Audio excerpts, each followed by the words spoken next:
Hi, മലയാളത്തിന്റെ രണ്ട് ഇതിഹാസങ്ങൾ ഒന്നിച്ചപ്പോൾ തിയേറ്ററിൽ പിന്നെ കണ്ടതും ബ്ലാസ്റ്റ് ആയിരുന്നു. ഗംഭീര സാധനം പാട്രിയോട്ട്. ഇതിന്റെ കണ്ടന്റ് ആണ് മെയിൻ.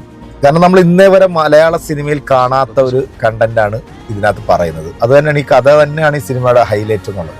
കാരണം നമ്മളിപ്പം സമൂഹത്തിൽ നടന്നുകൊണ്ടിരിക്കുന്നതും നടന്നു കഴിഞ്ഞതും ഇനി നടക്കാൻ പോകുന്നതുമായിട്ടുള്ള വളരെ പ്രധാനപ്പെട്ട ഒരു കണ്ടന്റാണ് പാട്രിയോട്ട് എന്ന സിനിമ പറയുന്നത്. മഹേഷ് നാരായണൻ, മമ്മൂക്ക, ലാലേട്ടൻ, കുഞ്ചാക്കോ ബോബൻ, ഫഹദ് ഫാസിൽ, നയൻതാര 2020 എന്ന സിനിമയ്ക്ക് ശേഷം വലിയൊരു താരനിര എത്തിയൊരു സിനിമ. കിടിലം മേക്കിംഗ്, സുശീൽ ശ്യാമിന്റെ സംഗീതം നൈസ്, സിനിമോട്ടോഗ്രാഫ് വേറെ ലെവൽ.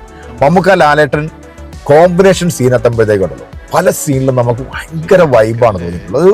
ഒരു പ്രത്യേക ഫീല്. ഇതിനകത്ത് മമ്മൂക്കായും ലാലേട്ടനും കൂടെ ഹാൻഡ് ക്യാപ്പ് ചെയ്യുന്നൊരു ഒരു സീനുണ്ട് കേട്ടോ. ആ സീനിൽ തിയേറ്റർ അടിച്ച് പൊളിച്ചെന്ന് വേണം പറയാം. ഗംഭീര ഒരു സ്ക്രിപ്റ്റാണ് ഈ സിനിമയുടെ. ഫസ്റ്റ് വാച്ചാണ് തിയേറ്ററിൽ. തീർച്ചയായിട്ടും ഈ സിനിമ ഒരു വലിയ മമ്മൂക്ക ലാലേട്ടൻ ഒന്നിക്കുമ്പോഴത്തേക്ക് ഒരു വലിയൊരു എന്താ പറയുക, ഒരു ആക്ഷൻ മസാല സിനിമ ആയിട്ട് നിങ്ങൾ ആരും പോകണ്ട.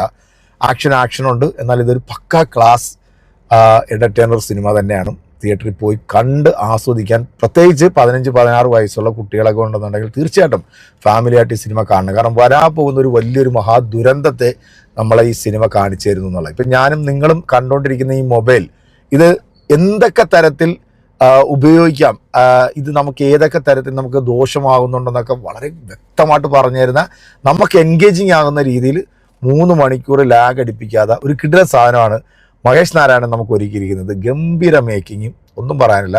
സിനിമ കണ്ടവരാണെങ്കിൽ അഭിപ്രായം പറയാം. അടിപൊളി.